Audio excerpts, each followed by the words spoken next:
warar ka imanaya magaalada janaale ayaa sheegaya in halkaasi dagaal ku qabsadeen ciidamada dowladda soomaaliya kadib iskoorimaad ay la galeen maleeshiyada al-shabaab. haarun macruuf ayaa qabashada janaale waxa uu ka wareystay guddoomiyaha shabeellada hoose ibraahim aadan najax.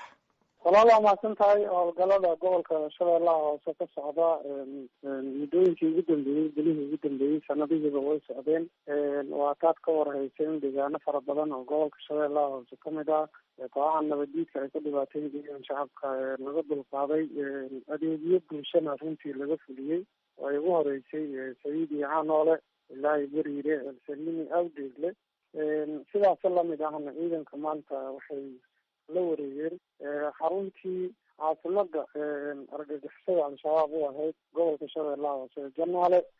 marka howlgaladu waa howlgalo horeyba loo qorsheeyey. dowladda federaalka iyo dowlad goboleedka koonfur galbeedna iska kaashanayeen oo runtii guulo waaweyn hadda laga soo waa gartay. marka xaalada janaale hadda maxaad nooga sheegi kartaa? warar kala duwan baan ka maqlaynaa. janaale xaaladeeda hadda waa degan tahay. ciidamada waxay galeen magaalada la wareegeen xiliyadii duhurkii. waxaa ka socda howlgalo ballaaran.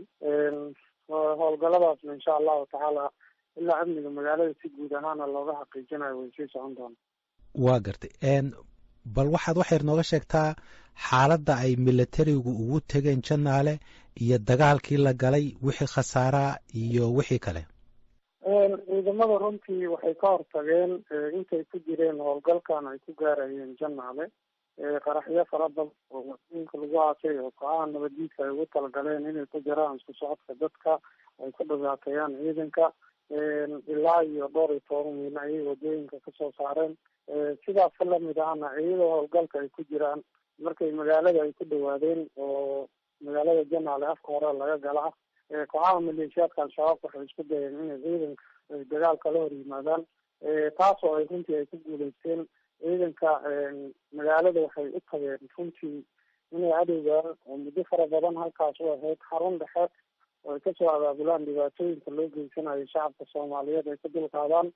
tiina way u fushay oo way u suurta gashay. haddana magaalada si guud ahaan ay gacanta uga haadeen. waa gartay. warar baa sheegaya in qarax lala beegsaday ciidanka markii ay magaalada galeen, khasaarana uu jiro. bal ka hadal arrintaas.